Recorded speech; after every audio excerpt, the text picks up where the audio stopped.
By pressing this button down here, which looks like just a circle, next to the edit mode and object mode selection panel, you can select textured mode. From here you can see that in object mode, the light, which is here, will cast shadows in the respective areas where it needs to be. The camera obviously looking down here. By pressing 0 on the number pad, you can look through the camera's point of view. Tab back into edit mode, increase size here, and select material. It's currently got a material already assigned to it, and yes, it will keep that. And it's already got a texture apparently as well, which is a good thing.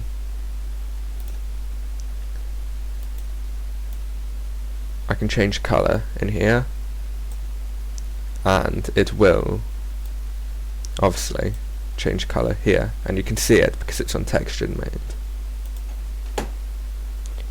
By dragging this little hashed line, I can create a second window.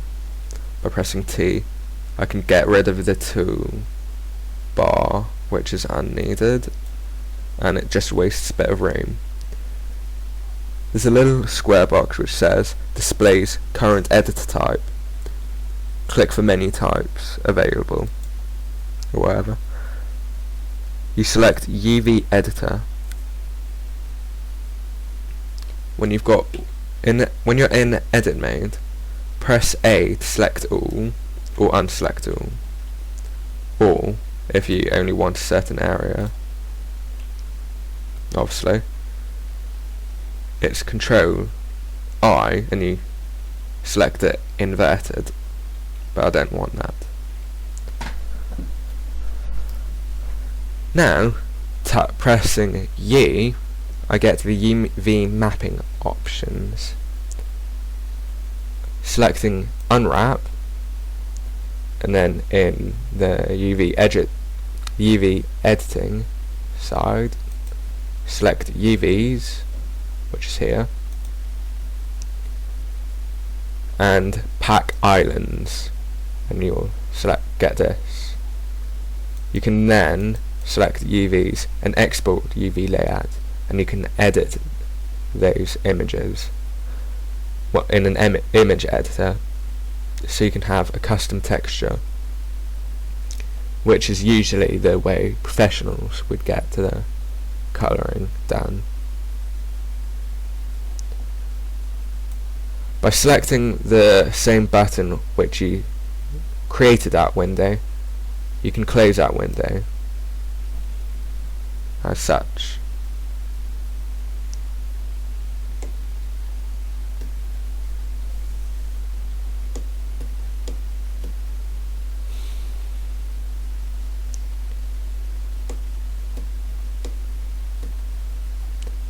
Also, there's a limit selection.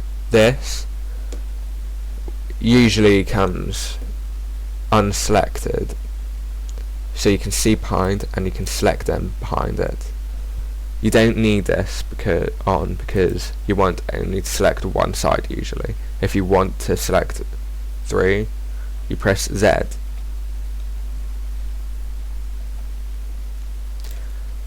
By selecting a side, a vertex, or a face in this case, you can get to a view you want, press E, and you can extrude that.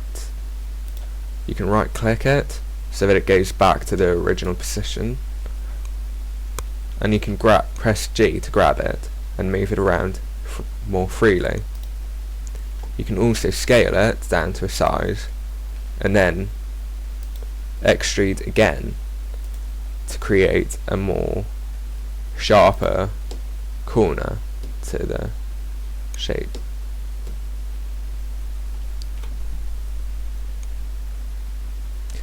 By pressing W, you get special selections such as subdivide smooth, and merge. In the case of merge, I shall quickly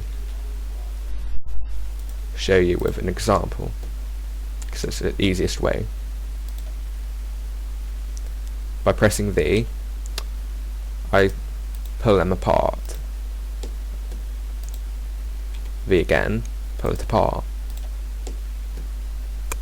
And now I shall show you what merge does. By selecting this vertice and this vertice together, pressing W, merge. I select at first, at last, at center, at cursor, all collapse. Since the last vertice which was selected is the one I wanted to be merged at, I shall click last. Do it the opposite way, merge at first. If I had selected merge at center, well, at cursor, it would have been this little cursor thing, which is usually at the center. If it accidentally goes anywhere else because you left click like that, press Shift S and snap cursor to center, because you don't really need to use the cursor in any main things until later on. It probably won't be necessary even then.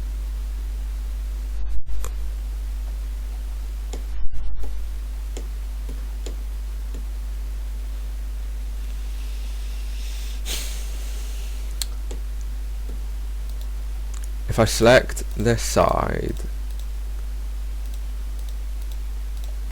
part, I can press H. It will now hide that entire side, so I can edit everything else without affecting that hidden side. If I want to unhide it, I press Alt H.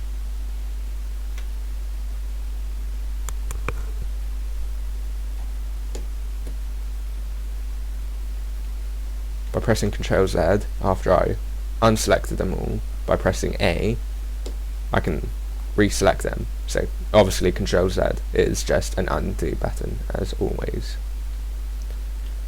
By pressing W again, you can also use the hide and reveal options here. Flip normals is flipping the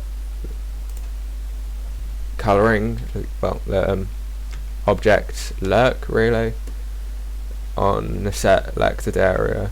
Usually there's a bug or something, so you need to use that to get the texture correct, because it'll sometimes not show up for some reason. Flip normals again, I think I might have removed it. And then subdivide, obviously gets a subdivision, except unlike the modifier, it does not change the options, it literally just halves everything. Subdivide smooth will do a similar process but to a lesser extent, and I can continue to do this until it does actually get the same effect, and it looks kind of disturbing as well.